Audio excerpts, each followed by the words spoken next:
ہم نے یوسف کی حفاظت کرنے کی بہت کوشش کی، لیکن افسوس کہ اچانک ایک بھیڑیے نے یوسف کو آ کر کھا لیا۔ اے بابا، یہ یوسف کی خون سے بھری ہوئی قمیض اس بات کو ثابت کرتی ہے کہ ہمارے بھائی یوسف کو ایک بھیڑیے نے کھا لیا ہے۔ لہٰذا اے بندائے خدا، جان لو کہ وہ مخلوق کے جس مخلوق پر انسانوں نے جھوٹ باندھا تھا، لیکن وہ مخلوق نہ ہی تو کوئی جن ہے، نہ ہی انسان، اور نہ ہی کوئی فرشتہ، تو وہ مخلوق یہی بھیڑیا ہے، کیونکہ کسی بھی بھیڑیے نے یوسف علیہ السلام کو نہیں کھایا تھا۔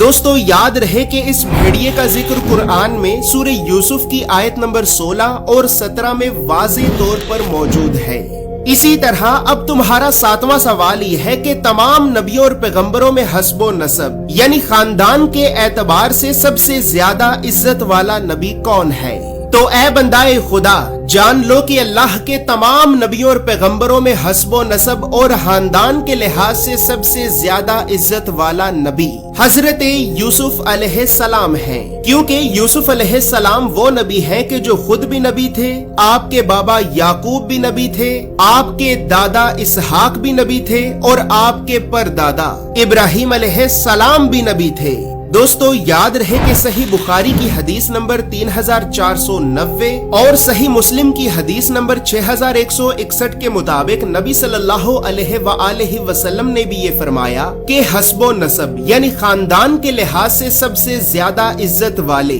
حضرت یوسف علیہ السلام ہیں۔ تو بس پھر اب اسی طرح آخر میں حضرت امام علی علیہ السلام نے اس شخص سے یہ فرمایا کہ اے بندائے خدا، اب آخر میں تمہارا 8واں سوال یہ ہے کہ تمہیں قیامت کے بارے میں قرآن میں موجود 5 آیات کی تفسیر بتائی جائے۔